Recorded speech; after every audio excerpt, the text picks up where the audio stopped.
Mr. Gibson is an exceptional teacher, Miss Sosa, the OT, chimed in.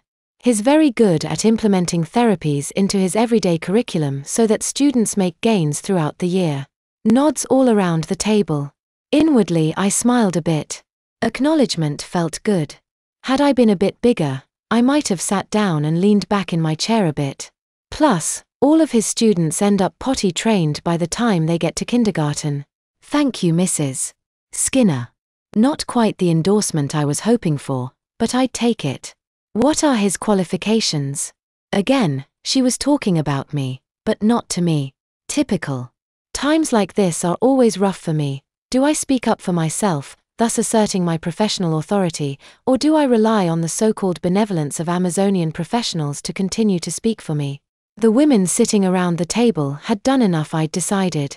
Time to sell her on my own merits.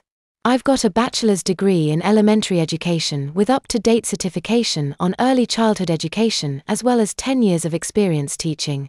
I was tempted to go into professional speak and add in more technical education terms than were necessary, but decided to go with my gut and speak plainly.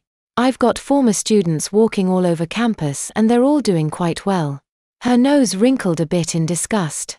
And when were you potty trained? Boom. Point blank calling my adulthood into question. This was a trap. I knew it was a trap. It wasn't rainforest levels of obvious, but it was still pretty blatant. If I told her that I'd been potty trained at 2, she might accuse me of having a superiority complex or being uppity.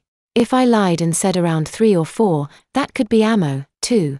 Emily wasn't even in Pull UPS yet.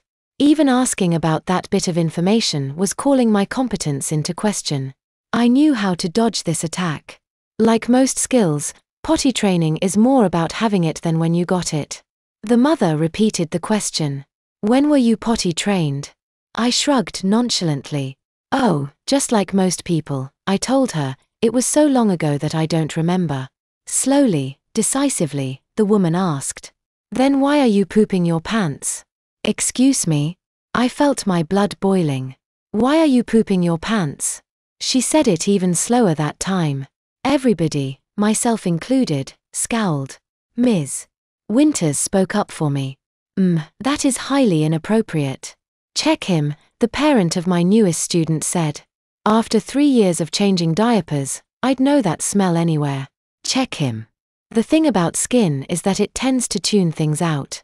Unless things are too tight or too bulky, we don't tend to notice that we're wearing clothes. Bugs can land on our arms, and unless they skitter too much or sting or bite, we might not know that they're there. Nobody feels how cold the water is once they've been in the pool long enough. And me. I didn't realize that I'd shit myself until the first semi-solid clump started dripping down the near back of my inner left thigh. The world stopped. It froze. Sound didn't register in my ears.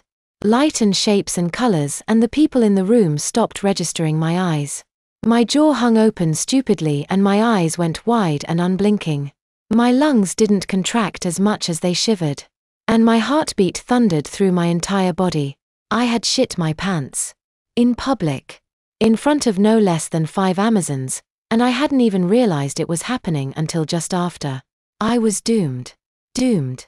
No amount of quick thinking or careful wordplay or exploiting social morse or technicalities was going to save me. Bankhead was behind me. I only knew it was her by her voice and her absence from behind her laptop at the head of the table. Excuse me, Mr. Gibson. 2 fingers hooked into the waistband of my pants. Not even with my belt cinching everything around my waist to the point of leaving marks would those 2 fingers be stopped. No, I whispered. Not like this. Not like this. Let me just say, the Amazon stopped mid-sentence. Whoa. I didn't see the look on Bankhead's face. But I did see the look of surprise in the various therapists' eyes and the smug knowing look in Mrs. Dunwch's. I felt the cooling, greasy feel of brown-stained shirt tails being pulled out of my pants and streaking them against my backside. I felt more juicy, warm, disgusting brown streaking down my legs as my colon ejected a second shot into my slacks.